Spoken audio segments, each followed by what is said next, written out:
I watched a really interesting movie on Wednesday night, called King Crimson at 50, which is about a band that I like. I cannot say that I am a huge fan of this band, but I like them and my affection for them is growing as I explore their back catalog. They're one of the first big, maybe the first big progressive rock groups. I sort of feel like In the Court of the Crimson King is a reasonable place to pin the beginning of progressive rock. And that's a really good album, by the way. And I really like their 80s incarnation. And it was fascinating. And it made me think about something that I've been mulling over for years now. When I was like a teenager, and even in my 20s and well into my 30s, I had no real desire to be a musician, play music, be in a band. I was happy consuming, listening to music, going to concerts, loving bands, loving music. I sang in various chamber singers groups. I took that very seriously. So to that extent, I was interested in being a vocalist, but not in a rock band context. That never came up and was not a dream or ambition of mine, really. But as I spent more and more time in a career that wasn't making music, and more time, especially when YouTube came around and suddenly I could spend hours watching interviews with my favorite artists and really, really start to understand the creative process. Things changed a lot. When I was a kid, these bands were still relevant and on tour. And when they would, I remember a time when if somebody called into the radio station to win tickets to go see Rush, those people would scream. They were so excited, right? And in that context, when those bands would do interviews in local radio stations, people often would ask them, how do you write music? How do you write your songs? And I didn't realize it at the time. I thought it was kind of a dumb question because it was always the same answer, right? And so I started to get tired of that question. But now in retrospect, I realized they were asking that because they were budding musicians and they had an instrument and they had gotten some degree of skill, with their instrument, but they didn't know how to write a song. Yeah, I can play stuff, but how do you write a fucking song? And they literally did not know how you even begin, right? This is kind of why there's running the game and now designing the game. Kind of why we're doing what we're doing on our Patreon. So that now people who want to think about game design and they don't know how to even get started, they have at least one example. And often that's all it takes, because you have one example to look from. You can go, well, I'm not doing it like that. That's terrible. Okay, that's fine. But you have an example to react to, or you can be like, oh, I get it. Let me try it. And now you have it, right? So they didn't have even a single example. Well, in the context of a radio interview, where a call-in interview where 20 people are going to ask a question in the next 10 minutes, how are you going to explain that? But now that I've watched a lot of interviews and read biographies and books by these people, I basically understand how you write a song, right? And there's something about music, popular music, rock music, progressive rock, the albums, jazz, the music I listen to, where I have an enormous amount of affection, deep, deep love for the idea of an album as the work of art. I don't get that. I get games. And in this industry, especially coming out of video games, you only make a game about once every 4 years. Now, depending on the kind of game or where you are in the industry, you might work on, I spent about a year and a half, 2 years working on VR games, and they were really short, and we can get one of those done in 3 or 4 months. That was cool, but nobody played them. Nobody was paying attention. And they were more like experiments and tech demos than they were artistic statements. A video game is an artistic statement, although often any vision that it had gets stepped on by the money people before it gets to the consumer, which always sucks. So I just had this, I over the past, I would say 15 years, which is, relatively late in my life, I've developed this deep desire not to be in a band, but to have gone in a different direction with my life, so that I'm here now with a body of art behind me that is album covers, more so than movies, more so than novel covers or novels. The album and the album cover and the statement that the two of them make, the music and the art as a gestalt whole, blimey, is just, I have an enormous amount of romantic desire for. I wish I had done that. So now, at this, where I am, I look back and I'm like, damn, I wish 15-year-old Matt had just picked up an instrument and hung out in the, multi-purpose room at school and started a band. My high school band went on to win Grammys.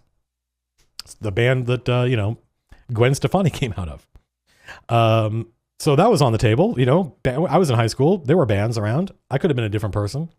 Now, what would have happened? Probably nothing. Probably I would have been in a band for, 3 weeks and gone and done something else because, most people don't make it. But I'm like, man, I wish I could have been in a band and make albums. And it was watching King Crimson at 50. And keep in mind, the fact that the band is at 50 means the musicians in it are in their 70s, which means, unbeknownst to me, this documentary, where I expected to learn a lot about the people who had been in the band and how they related to the band's director or owner and the music they made, I didn't learn much about that I didn't already know. In fact, most of the stuff I wanted to see, Adrian Belew talking about working with Robert, Bill Bruford talking about working with Robert, I had already, it's all in the trailers. It's all there. And I got nothing. And I was like, oh, wow. And not only did I not get the kind of documentary I expected to get, I got a documentary that was primarily a motivation, a meditation on death. Like 2 people who have been in that band died between filming the documentary and the documentary being over. One person who was there when the band was founded and was only there for the first album. And one of them was one of the touring musicians during the documentary who the entire time you're watching it, that guy is dying of cancer. And I was like, Jesus, is this what I'm watching? Jesus, fuck. All right. Well, goddamn. I guess we're in. So that's one thing. And that ended up actually having a really positive, there was a lot of positivity there in the end. But as I was watching this, I was like, I've been thinking about this all wrong. I've been in lots of bands. And we made lots of albums. It's just that those bands, the people in them, we didn't get together with instruments in somebody's garage. We got together with dice and pencils and papers in someone's kitchen or somebody's company office. And we had all the exact same dynamics you have in a band.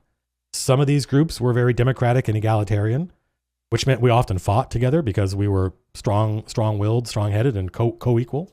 Multiple GMs in the same group, no one organizing principle. Some groups were led. They were led. There was a band leader. This is this person's group. This is their group. Often that person was me, not always.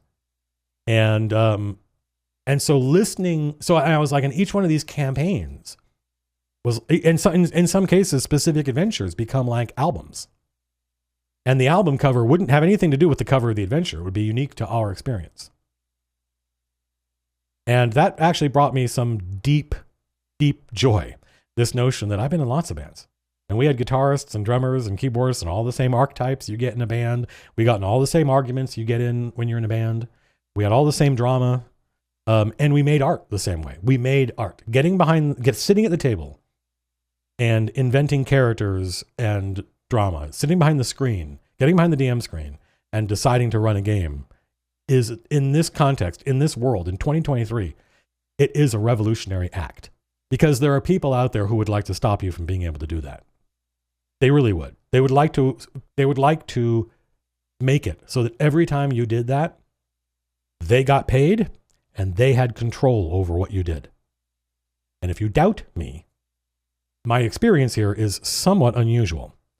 I was on a team of people who had to educate Paramount, the company that owns Star Trek, on what an RPG was, because we had paid them quite a lot of money to make an RPG based on their property, but they controlled that property, which meant they had approval over everything we did.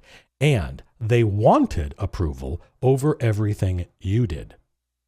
They literally said to us on the phone, I was there, do the players have to be able to make their own characters? And we were like, and it was one of those moments where we realized our job as licensees,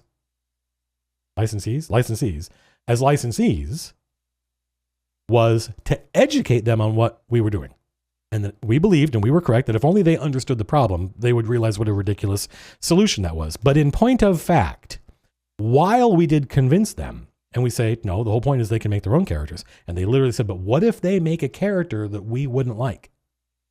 And we're like, well, what do you mean? Like what? And they're like, well, what if they wanted to put an ugly character in Starfleet? Starfleet doesn't have ugly characters. It's the future. It's utopia.